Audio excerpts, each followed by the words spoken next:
The parchment trembled in Bagrak Grimtusk's fist, not from fear, but from the effort of not tearing it in half in front of the whole square.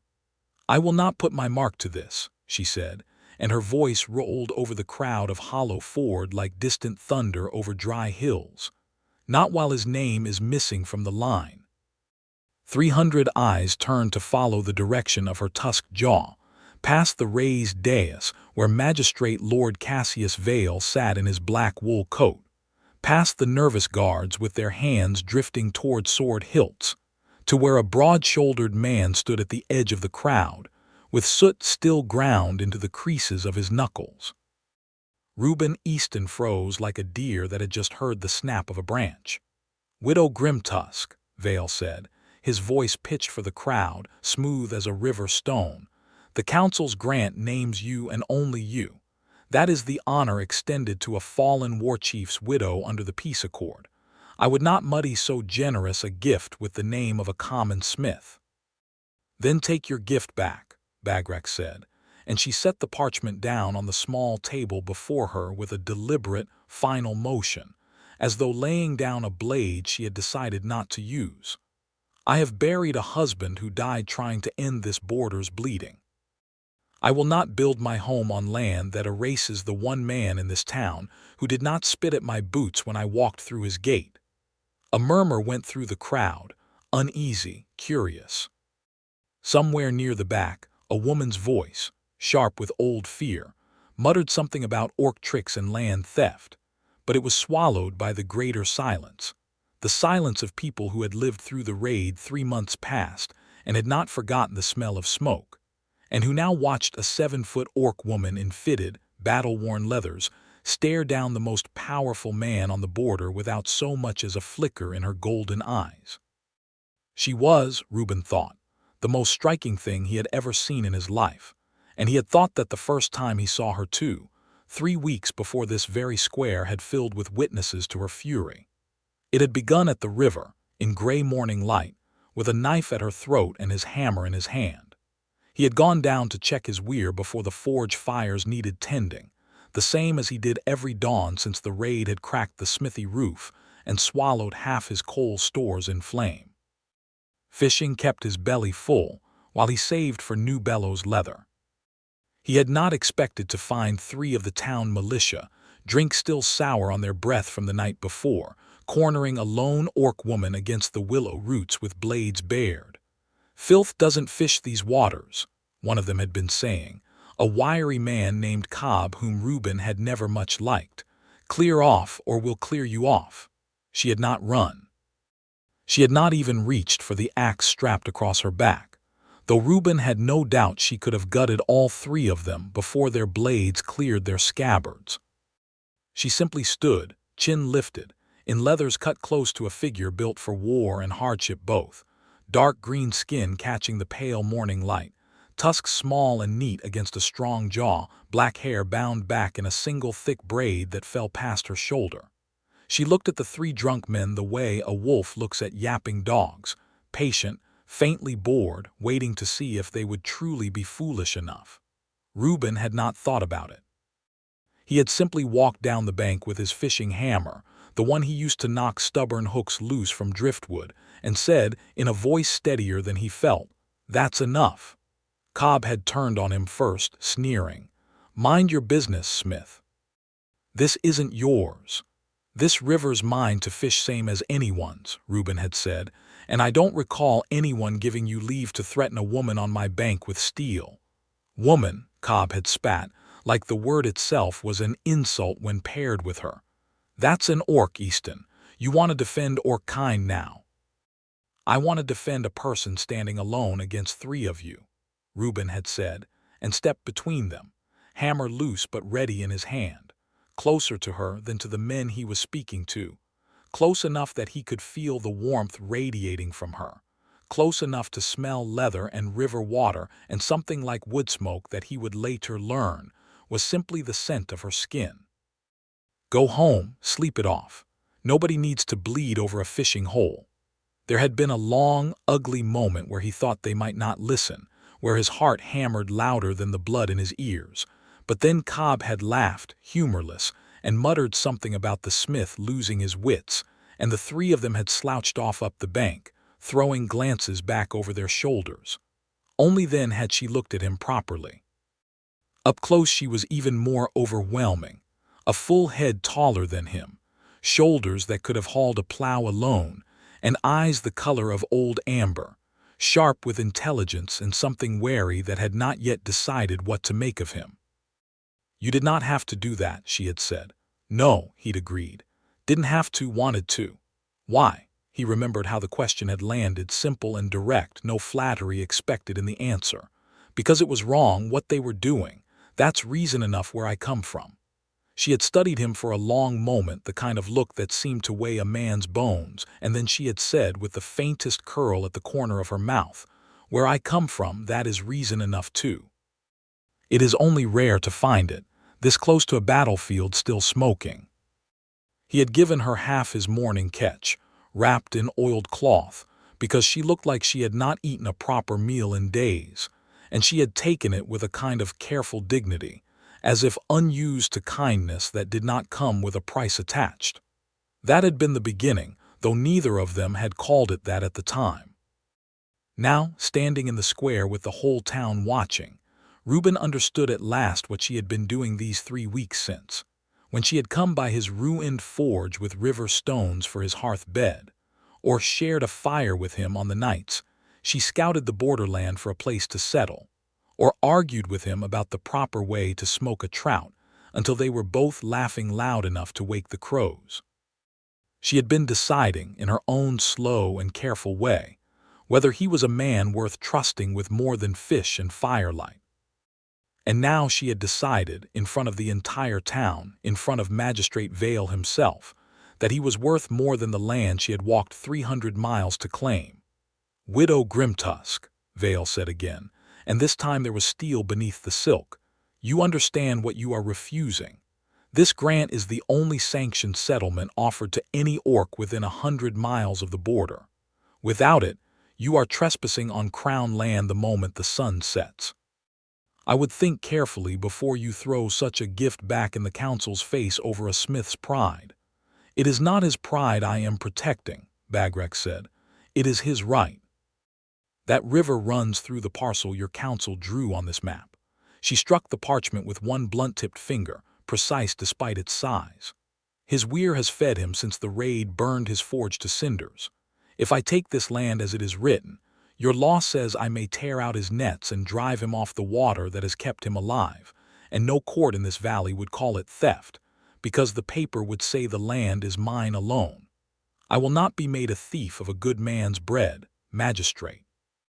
Add his name beside mine as holder of the fishing rights upon that river, in ink before witnesses, or I will walk back into the wild tonight, and let the border remember why they used to fear my husband's banner."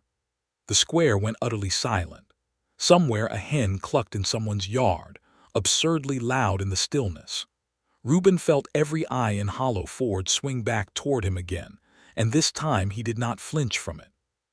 He stepped forward out of the crowd, boots scuffing the dust of the square, until he stood almost beside her.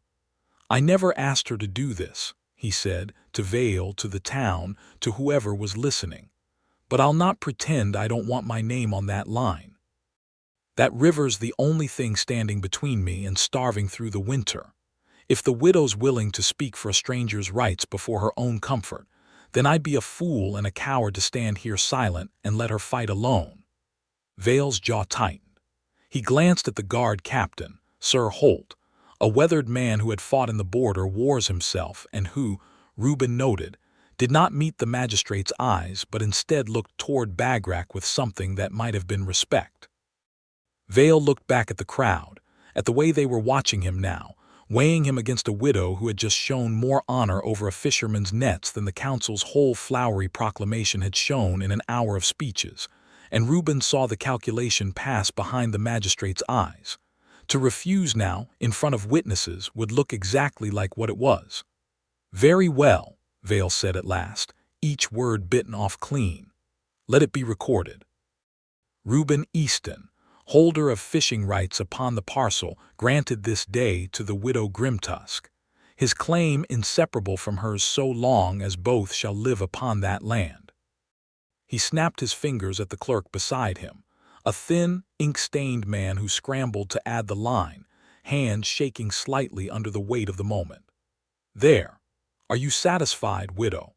Bagrak looked down at the parchment as the clerk's quill scratched Reuben's name into the margin beside her own, and something in her shoulders eased, some tension Reuben had not even realized she was carrying until it left her. She picked up the quill herself then and signed her mark below his name, not above it, and the crowd exhaled as one, as if they too had been holding their breath through the whole exchange. "I am satisfied," she said. Vale rose from his chair, smoothing his coat, forcing something like a smile onto his face for the benefit of the onlookers, though his eyes when they cut toward Reuben held nothing warm at all. "Then let the council's grant stand. Widow Grimtusk, you have your land. Master Easton, you have your river. I trust you will both remember who granted you this mercy." He turned and swept off the dais with his guards trailing after him, and the crowd began to break apart into knots of muttering conversation. But Reuben barely heard any of it, because Bagrak Grimtusk had turned to look at him, and there was something in her amber eyes that had not been there 3 weeks ago at the riverbank, something warmer than gratitude and heavier than mere alliance. "You did not have to speak," she said quietly, echoing her own words from the river, turned back on her. "No," he said, and found he was smiling despite the weight of the whole town's stares still pressing on his back. "Didn't have to.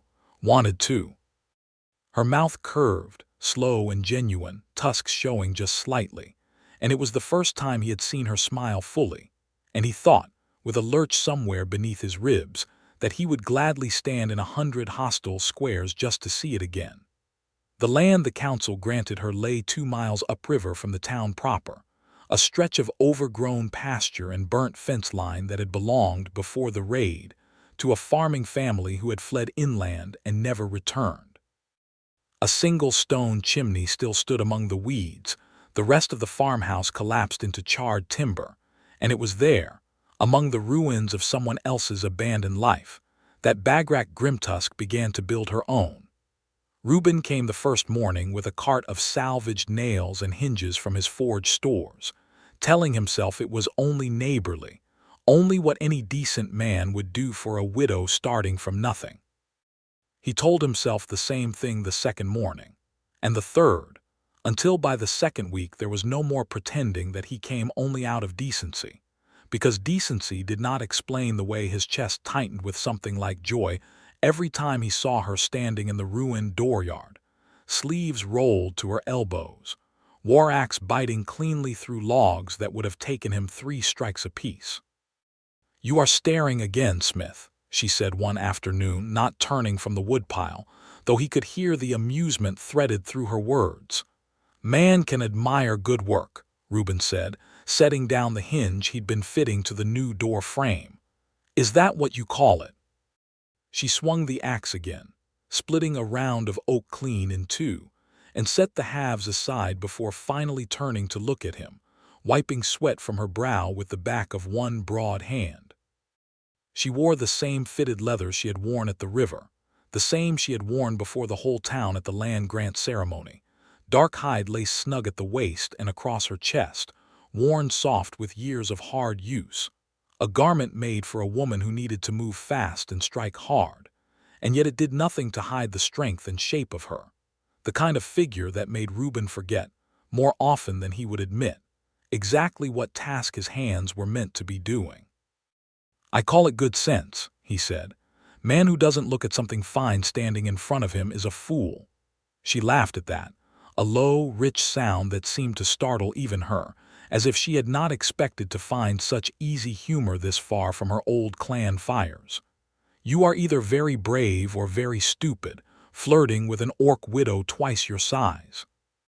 "Might be both," he admitted, and crossed the yard to stand near her, close enough now that he had to tilt his head back slightly to meet her eyes, and he found he did not mind it one bit. "You going to hold that against me?" "I have not decided yet," she said, but her gaze dropped, just for a moment, to his mouth, and something warm and dangerous passed between them before she turned back to the woodpile, as if she needed the distance to breathe properly again. "Finish the door, Smith. Winter will not wait on either of our foolishness."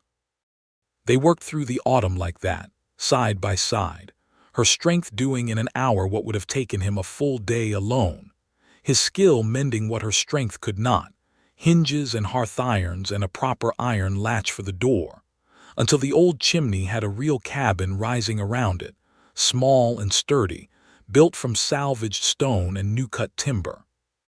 The town watched with a wary curiosity that slowly, grudgingly, softened as autumn wore on, as they saw the smith was not harmed, was not enslaved, was not anything but plainly, foolishly happy in a way none of them had seen from Reuben Easton in years. Not everyone softened.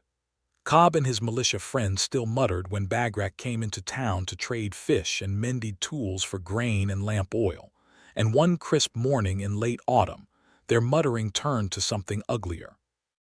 Reuben had come with her that day, more from habit now than necessity, walking beside her cart as she led her borrowed mule through the market square. It happened fast, the way trouble on the border always did. A jostled crate of Cobb's dried goods spilled into the mud, and Cobb, red-faced and looking for someone to blame, rounded on Bagrak with a fury that had clearly been simmering since the day of the land grant. "You did this," he snarled, though the crate had toppled from his own careless stacking. "Orc filth, taking land that should have gone to honest folk, and now you'll ruin my goods too." He shoved her, both hands against her shoulder, foolish and drink-loose even at midday, and the crowd in the square went still, waiting to see what an orc widow would do to a man who had just laid hands on her in public. She did not strike him. Reuben watched her hands curl into fists at her sides, watched the effort it cost her not to answer violence with violence, watched her hold herself in check with a discipline that humbled him, and in the space of that held breath, he stepped between them, planting himself squarely in front of Cobb with his blacksmith's shoulders set wide.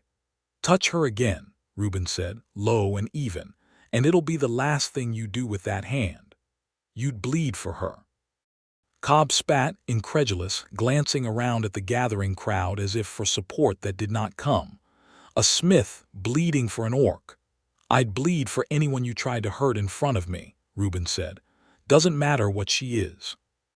Matters what she's done, and what she's done is build a home on burned land nobody else wanted, and pay fair coin for fair goods, and never once raised a hand against this town, even when this town gave her every reason to. You want to fight, Cobb, you'll have to go through me first." For a moment it looked as though Cobb might swing anyway, fists shaking, and Reuben braced himself, ready to take the blow if it came. But then old Tobias the miller stepped out from the crowd, a heavy-set man with flour still dusting his apron, and put a hand on Cobb's shoulder. "Enough," Tobias said, gruff but final. "The smith's right, and you know it, Cobb. She's paid true for every sack of grain she's bought off me since she came, more than I can say for you and your unpaid tab. Go home and sleep off whatever's got you so mean today." Cobb looked around at the crowd once more, found no allies in their faces, and stalked off muttering, leaving his spilled crate forgotten in the mud. Bagrak let out a slow breath beside Reuben, and when he turned to check on her, he found her watching him with an expression he had not seen from her before, something almost stunned, as if she had witnessed something she had not thought existed on this side of the border. "You would have let him strike you," she said quietly, once the crowd had dispersed and they were walking the mule back toward the river road. "For me.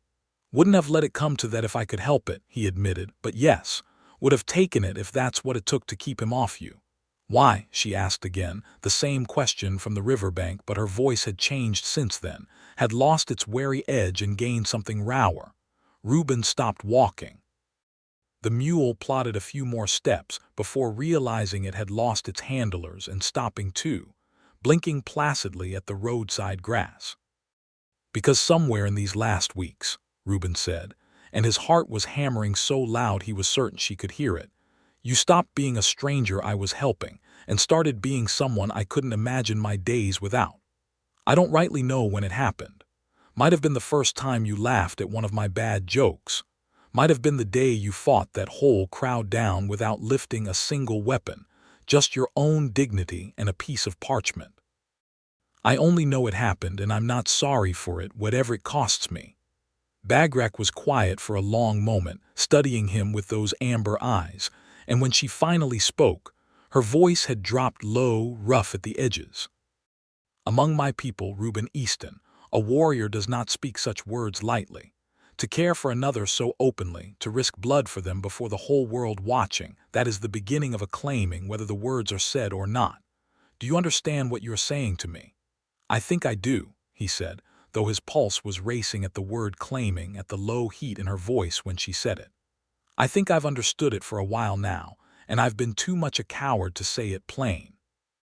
"Then say it plain," she said, stepping closer, close enough now that her shadow fell over him entirely, close enough that he could feel the warmth of her skin even through the cold autumn air. "I would rather have your plain truth than 100 pretty evasions, Smith."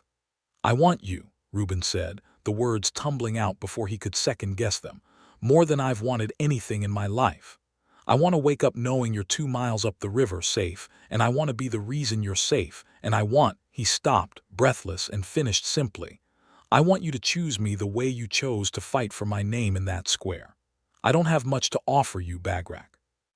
Just a busted forge and a fishing net and whatever these 2 hands can build. But it's yours if you want it, all of it." For a moment she said nothing at all, and he feared he had ruined something fragile and precious with too much honesty too soon. And then she closed the last of the distance between them and kissed him, hard and sure, one broad hand curling into the front of his shirt as if she meant to keep him from ever pulling away again. He staggered back a step under the force of it, arms coming up around her instinctively, and she was solid and warm and real against him, and when she finally broke the kiss she rested her forehead against his, both of them breathing unevenly in the cold air. "I have already chosen you," she said, low, only for him. "I chose you the day I put your name before mine on that parchment. I simply did not yet have the words for it." They walked the rest of the way back to her cabin in a silence that felt full rather than empty, hands finding each other without either of them quite deciding to reach. And that night, when the first hard frost of the season silvered the grass outside her window, they did not speak of choosing any more, because there was nothing left to choose.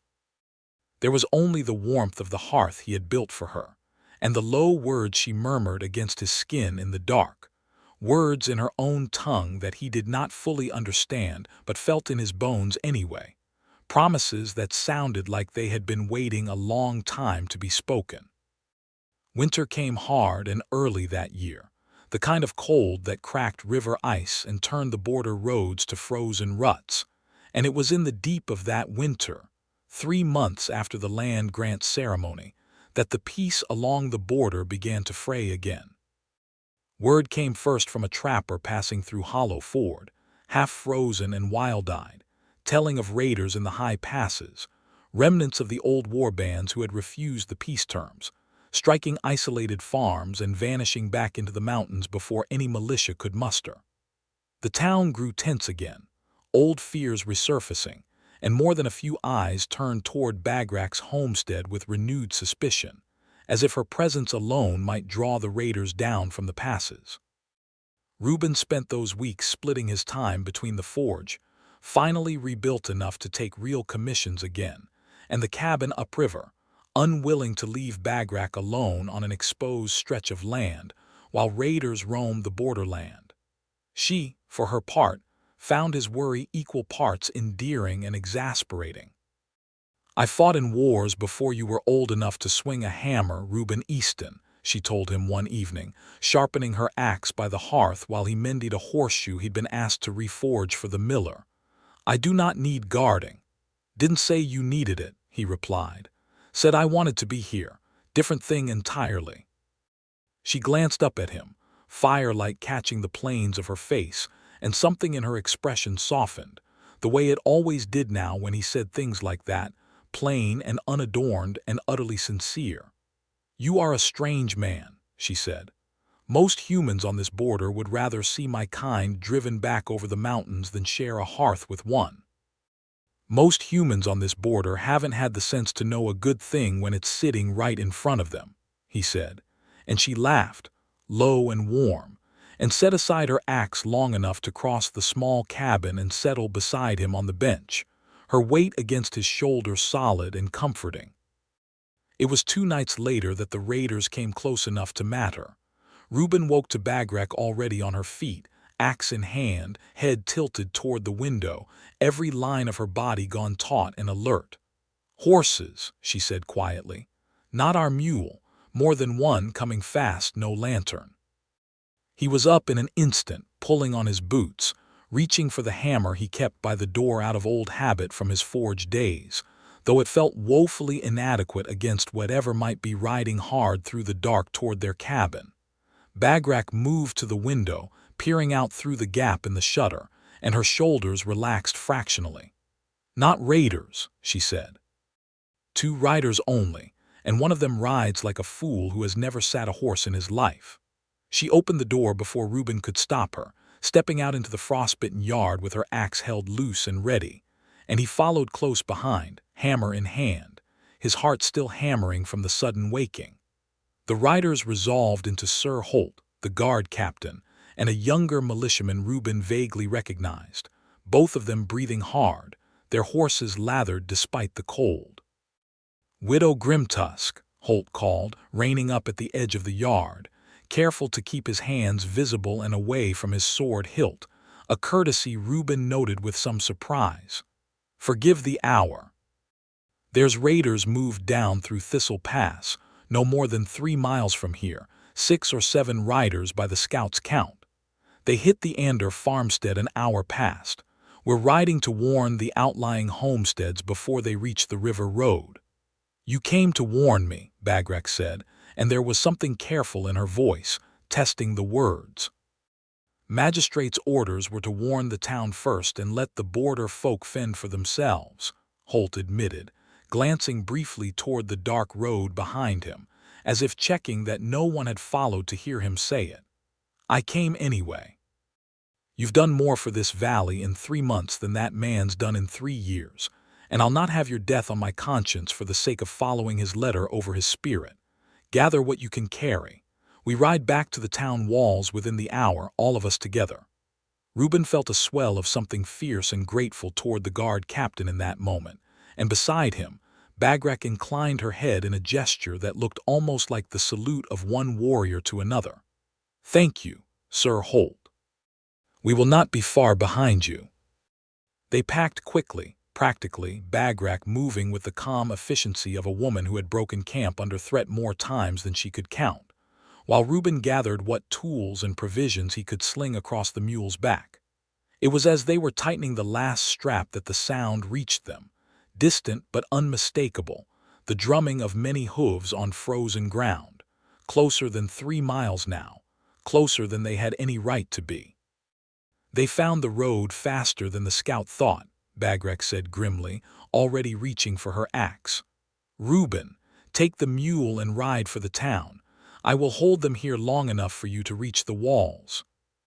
"No," he said, immediate and fierce, surprising even himself with the force of it. "I'm not leaving you out here alone against 7 riders."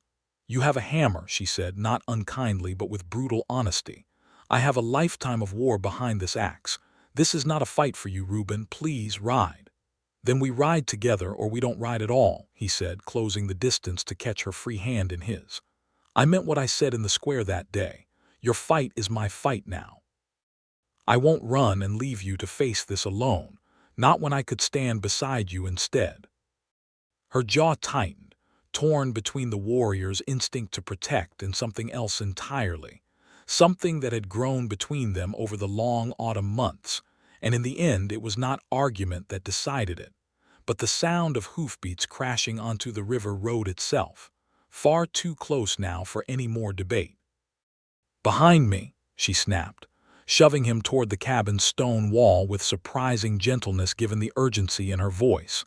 And then she was moving, axe raised, meeting the first rider as he broke from the tree line with a speed and ferocity that stole the breath from Reuben's lungs.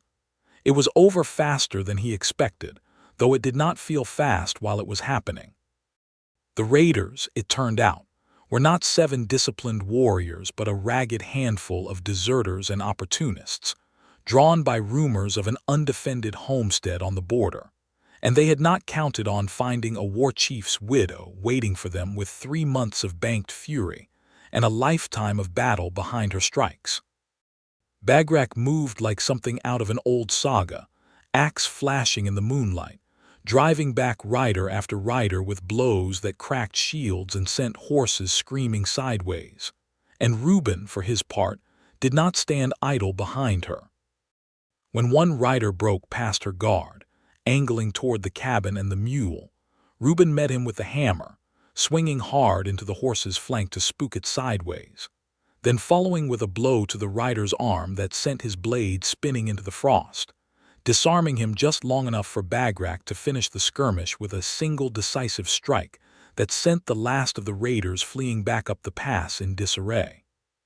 Silence fell over the yard, broken only by their ragged breathing and the distant retreat of hooves. Bagrak turned to him immediately, axe forgotten at her side, both hands coming up to grip his shoulders, checking him over with a fierceness that bordered on desperation.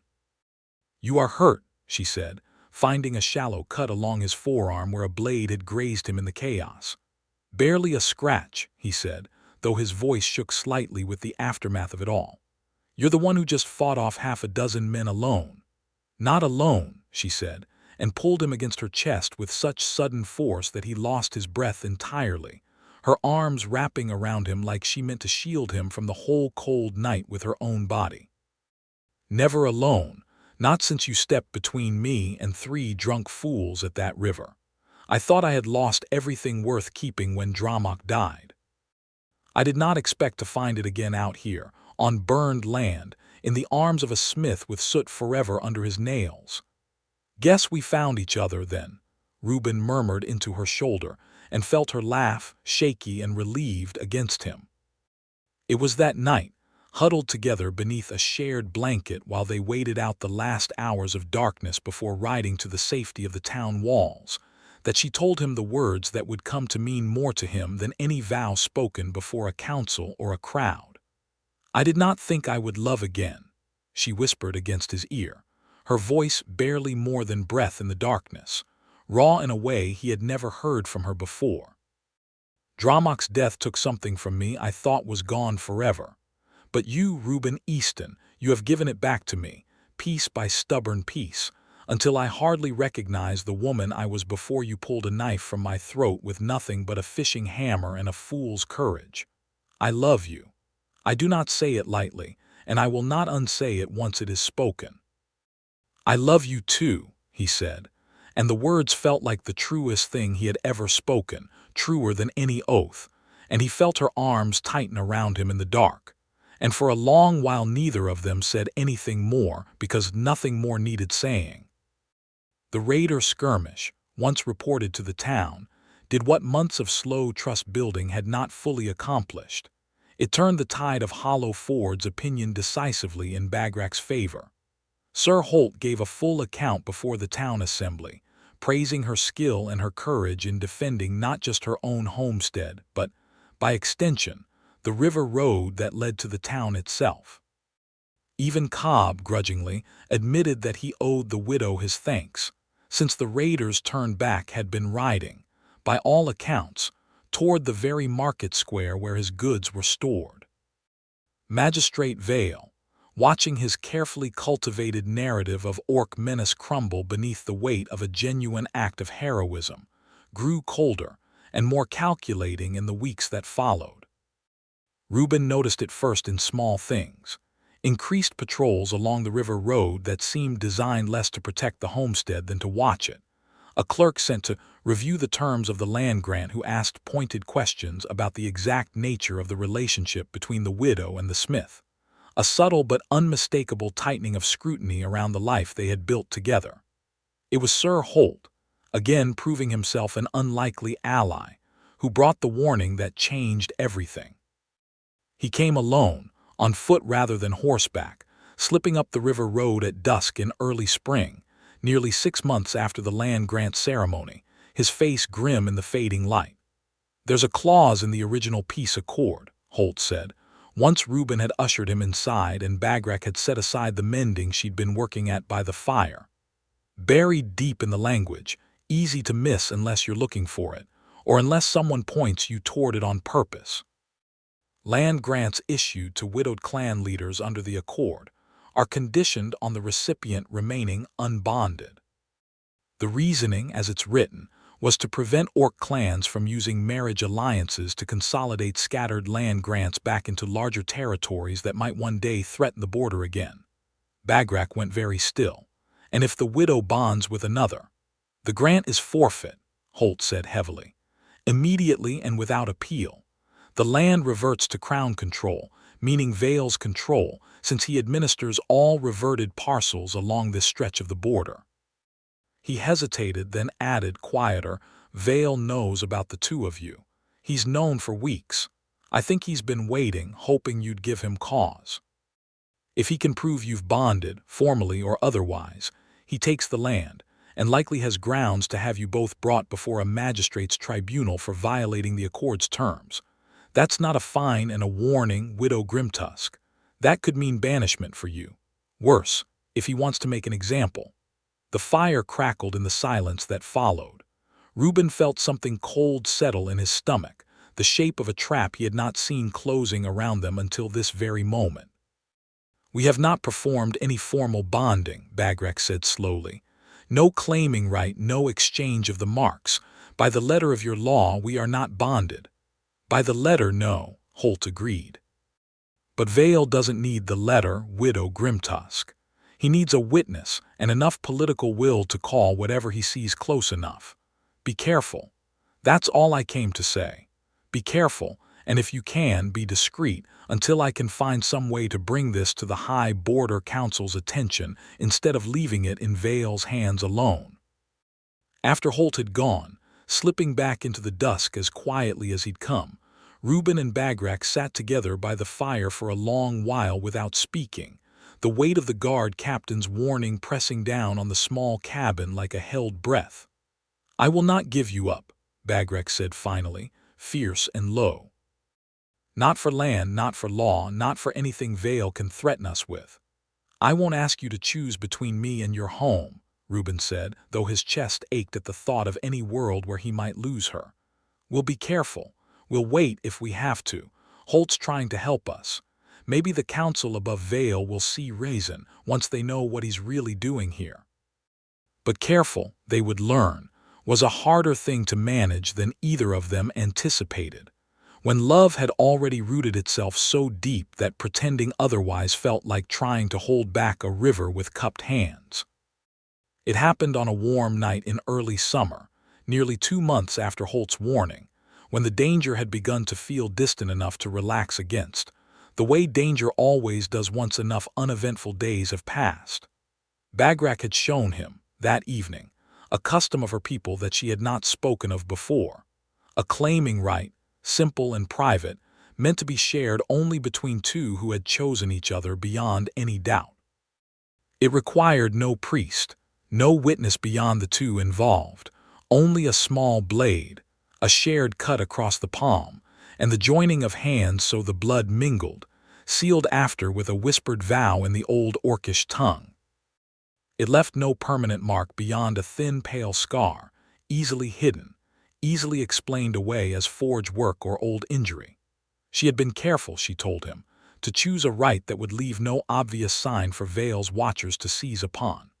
They performed it at the river's edge, beneath the willow where they had first met, moonlight silvering the water, her hand steady around the small ceremonial blade as she drew it lightly across her own palm, and then, with a tenderness that made his throat tighten, across his. "I bind myself to you, Reuben Easton," she murmured, pressing her palm to his, blood and warmth mingling between them. "Not by law, not by council decree, but by my own choosing, freely given, freely kept for as long as breath remains in me." "I bind myself to you," he echoed, voice rough with emotion, "the same, freely given, freely kept." It was in that exact moment. Hands joined, blood mingled, the old words still hanging warm in the night air between them. That torchlight burst through the tree line and Magistrate Vale's own voice rang out across the riverbank, triumphant and cold. "There," Vale said, striding into the clearing with 4 armed guards flanking him, Sir Holt notably absent from among them, his face lit garish orange by the torches. "Just as I was told. A claiming rite performed under moonlight, witnessed now by 5 sworn men of the crown. Widow Grimtusk, Master Easton, you are hereby charged with violating the terms of the peace accords land grant provision. The parcel reverts to Crown administration effective immediately, and you will both accompany my men back to Hollow Ford to answer before formal tribunal." The blade fell from Bagrak's fingers into the grass. Reuben felt her hand tighten around his, not in fear for herself, he realized, but in fear for him, in a fierce and immediate need to shield him from whatever came next. And even in the horror of the moment, some small part of him ached at how thoroughly, how completely, she had chosen to protect him even now.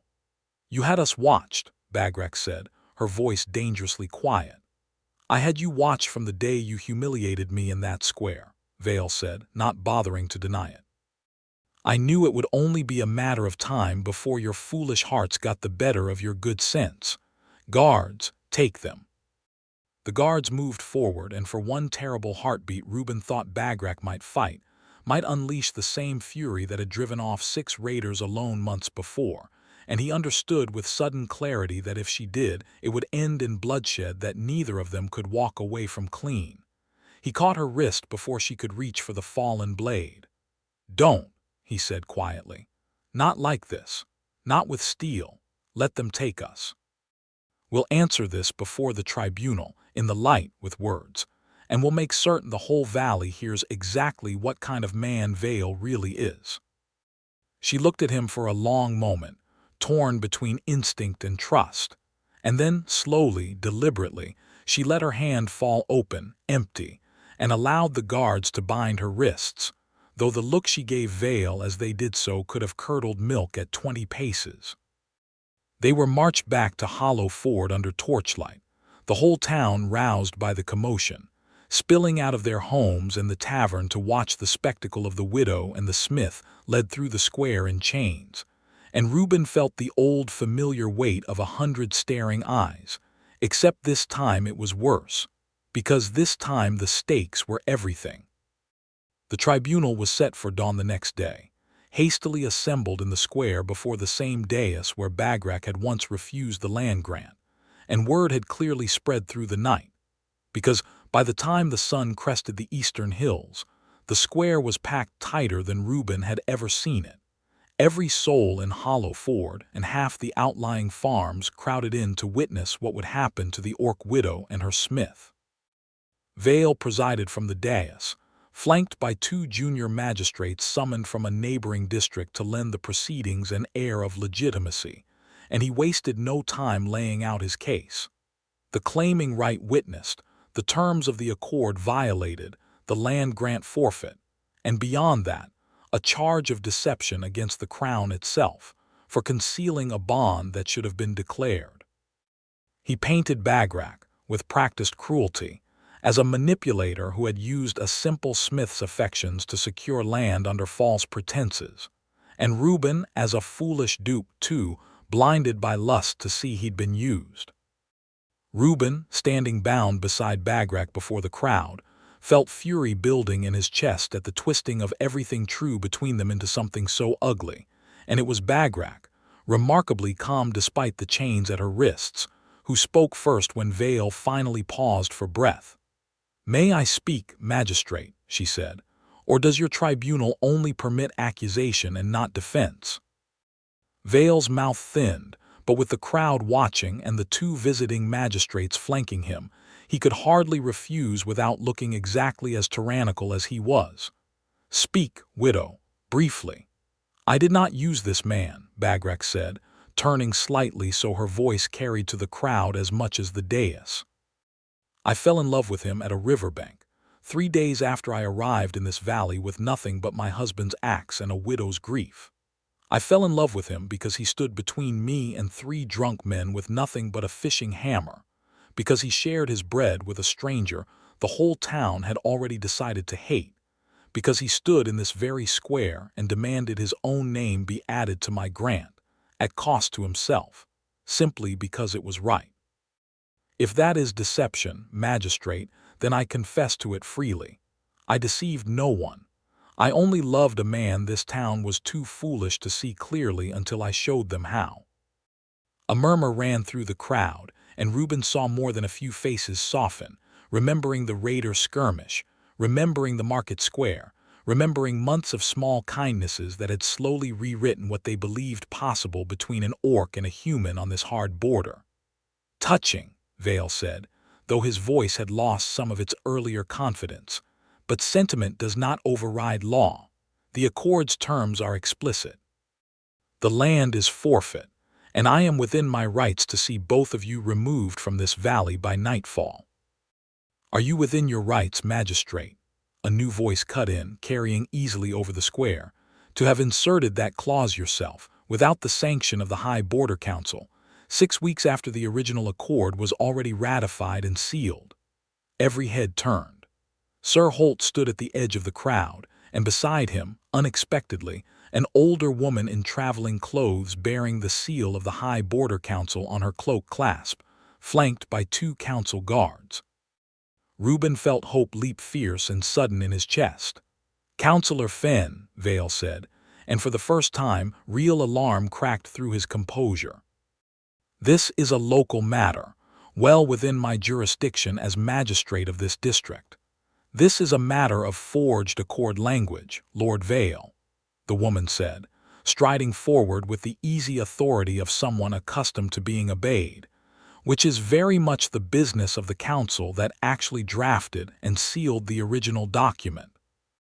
I have here," she produced a scroll of her own, "the original ratified text of the peace accord's land grant provisions, bearing the council's true seal, dated 6 weeks before the version your clerk has been citing this morning.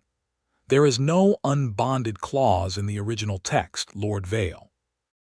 There never was, until you added one, likely to give yourself grounds to reclaim any parcel granted to a widow whose loyalty you did not fully trust, or whose land you coveted for your own purposes. Captain Holt brought this discrepancy to my attention 2 months ago. I have spent that time confirming it beyond doubt." The square had gone utterly silent, every eye now fixed on Vale rather than on Bagrak or Reuben, and Reuben watched the magistrate's face cycle through disbelief, calculation, and finally something like cornered desperation. "The council will want to know," Fenn continued, relentless, "why a magistrate charged with implementing a fragile peace between 2 peoples who have bled each other for a generation chose, instead to manufacture false grounds to strip land from a war chief's widow who had, by every account I have gathered on my journey here, done nothing but earn the respect and gratitude of this very town. I imagine they will also want to know about the toll fees you have been quietly collecting on river crossings within the granted parcel's boundary, fees that by rights belong to the crown, not to your own coffers." Vale's mouth opened, closed, opened again, no smooth words emerging this time. The crowd's murmur had shifted entirely now, ugly and pointed, no longer directed at the orc widow at all, but at the magistrate who had stood before them for years collecting favors and fees while pretending impartial service to the crown. "Guards," Fenn said, not to Vale's men but to the council escort flanking her, "relieve Lord Vale of his seal and his authority pending full investigation by the High Border Council. Release the widow Grimtusk and Master Easton immediately. Their bond, freely chosen between 2 consenting adults, violates no accord I have ever put my seal to, and I will not stand in this square and watch a good man's forged lie punish 2 people who have clearly done nothing but love each other honestly in a valley that has given them precious little reason to trust in anything at all." The chains came off. Reuben felt Bagrak's hand find his the instant her wrists were free, gripping tight, and when he looked at her, He found her eyes bright with something that might have been tears, though she would never have called them that. Vale was led away between two council guards, sputtering protests that no one in the square seemed inclined to listen to anymore, and the crowd, released from the tension of the tribunal, broke into 100 overlapping conversations, some still uncertain but many, Reuben was gladdened to see, turning toward the widow and the smith with something like genuine relief. Councillor Fenn approached them directly once the square had begun to clear, studying them both with a shrewd, not unkind eye. "I am told," she said, "that this all began with a fisherman's name on a land grant." "It did," Bagrak said. "Then let us finish it properly," Fenn said, and gestured for the clerk, the same thin, ink-stained man from the original ceremony, still hovering nervously at the edge of the dais, to bring forward a fresh parchment. "The High Border Council formally confirms the original grant, Widow Grimtusk, land and river both. Your name and Master Easton's fishing rights recorded together as originally sworn, with no unbonded clause, forged or otherwise, attached to it. And should the two of you wish to formalize your bond beyond whatever quiet rite you performed last night," a faint, knowing smile touched her mouth, "the council will recognize it gladly, as an example of exactly the peace this accord was meant to build."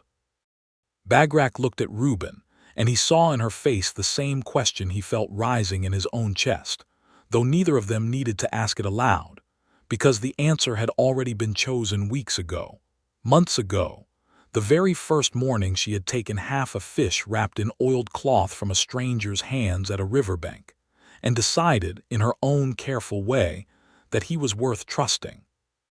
"We do," Bagrak said, and Reuben found himself grinning like a fool in front of the entire square, grinning at her, at the sky, at the whole improbable turn his quiet, ordinary life had taken since the morning he'd carried a fishing hammer down to the river and found something far more precious than trout waiting for him there. They signed the new parchment together that very afternoon, right there in the square, her name and his side by side, no line separating them now, no clause hidden in the margins to undo what they had built. The town watched, and this time there was no hostile murmuring, only a kind of quiet, wondering respect, as if Hollow Fort itself had finally decided to believe in the peace it had been promised, now that it had seen, plain and undeniable, what that peace could look like when two hearts were brave enough to choose each other against every obstacle a hard border could throw between them.